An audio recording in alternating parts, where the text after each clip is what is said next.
Look at the detail. Look at all this detail. It's incredible. Put my head in there. You can move into it like this so you can see more detail. Hello. Oh, no. Oh, almost fell off. Yeah. Right, first up, whether you're a fan of the original, as in the flat version, or indeed you're a newcomer that's just wanting to play a LEGO game on a VR setting, then this video is definitely for you, so stay tuned to the end and my final thoughts. So hit them like and subscribe buttons and let's get down to it, shall we? Okay, so LEGO Bricktales can be played in VR only, or MR, mixed reality.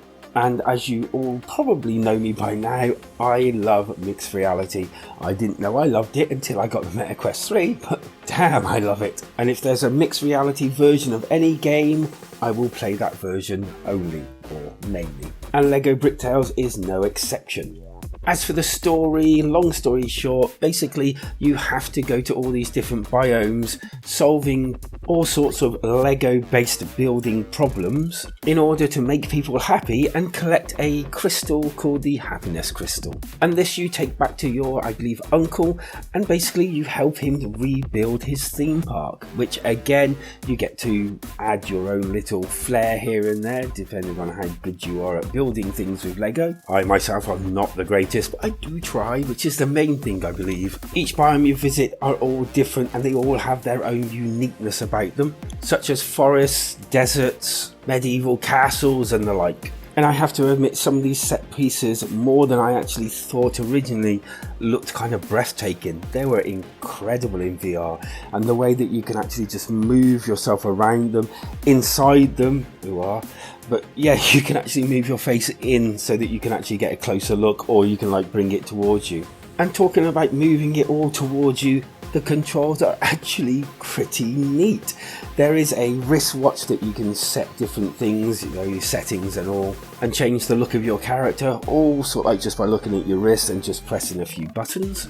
With a mere click of the buttons, you can move the entire area, you can grip hold of it, move it around, push it further away, bring it closer, up, down, and at no point doing these things did I actually feel it being fiddly. You can also move the character around with your thumbstick, and you can move everything around the whole area, plus moving the character around all at the same time, and it felt quite intuitive. As you walk around, there are things that you can interact with. There's also chests that you can find that give you bananas so that you can then go and buy more clothing. And yes, there is a shop that you can do this from, as long obviously as you find the shop. And as well as clothing, you can also buy extra bricks, because once you've solved some of these puzzles, you can go back in them in a kind of like free roam type way and just improve on your original build. There are items like whips that you can use in certain different places, and other things like turning wheels to open doors and the like. As for the building itself, well, I was kind of a little bit disappointed at first, but then it was kind of like, because it happened so fast, it didn't really bother me. Now, the actual building, when you build something, you go into like a separate area. And I suppose it does actually make sense because you have like building blocks that you have to use, and I don't think it would fit in the actual main body of the game. Anyway, I digress.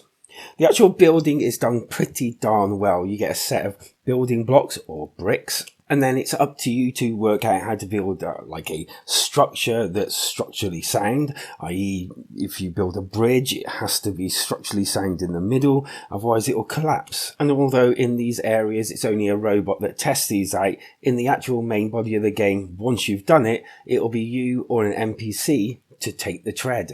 But you won't be only making bridges. There's stairs to be built, vehicles to be built, and trust me, there are plenty of things that you will be constructing by the end of your playthrough. And don't be thinking it's going to be a walkthrough, because it took me quite a while to do some of these constructions as well. And thanks to the fact that you can move the areas around, change which direction the bricks are in, so that you can move everything around and just build as you wish to build. This is also very handy because sometimes you'll be copying something that's already made up, i.e. making another version of it. And it's pretty well essential to start moving everything around and seeing it from different directions in this case. I think the only time that I really had problems whilst building things was when I really needed to pinpoint certain bricks into certain areas, and it was a little bit fiddly. Now, the actual bricks kind of snap on when you get them close to where you want to be, but if you want something really sort of like on the edge or something, sometimes it will snap to the one inside, or when you're trying to do the one inside, it will snap to the one outside. Not a game breaker in any way, shape or form. I just thought I'd mention it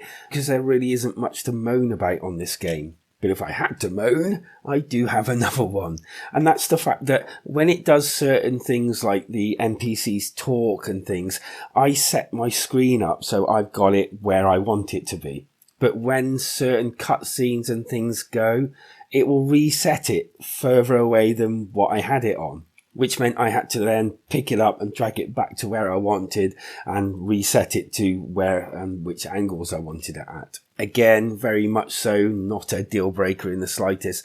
It was just a little bit annoying from time to time. The other thing I wanted to mention, which isn't a negative, is the fact that Lego Bricktales is actually quite a funny game. It does have its standout moments, and it is like what you would expect it to be, like a lot of different Lego things. They all have their quirky little funniness, and even some quite funny back and forwards from the actual NPCs. Normally in games like this, I would probably skip quite a bit of the actual dialogue because it quite frankly bores me. I just want to get on with the game. But this one, I read the actual dialogue. I enjoyed the story. It's certainly not a very highbrow story, but I think it knows what it is and it just runs with that. Graphically, as I said before, it is stunning in places, and in places that it's not as stunning, it's still pretty decent. The sound is probably as you expect. It has that little noise that you expect from a Lego game, and the music was pretty okay. I didn't turn it all the way down, so that's one thing I suppose. Just a shame there was no voice acting. That's the only thing that could have just put the icing on the cake here. And so once again, VR does it again. It takes a flat game and makes, for my opinion, it better. I'm always that sort of person that mostly everything is better in VR. Even a rubbish game can be a half decent game in VR. But luckily enough, this wasn't a rubbish game to start with, so it had a leg up already. Now the MR, or mixed reality part of the game, was absolutely amazing. It just outshone the normal VR version by miles. I just love seeing my rooms being turned into something completely different, but still retaining that feel that I'm home and safe.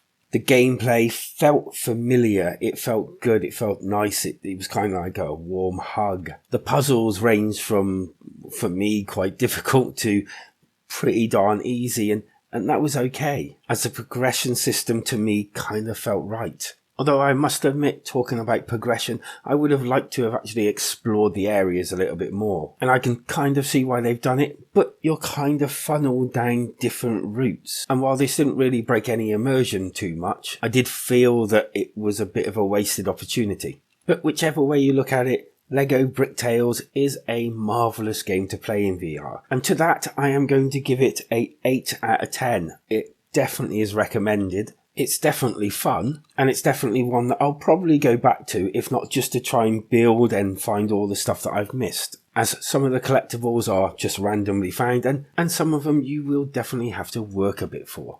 So on that note, what are your views on this wonderful game? Leave them down in the comments as usual. Hit that like and subscribe button, really appreciate it, really does help the channel, and stay safe out there, wherever you are, because life is better when we game together.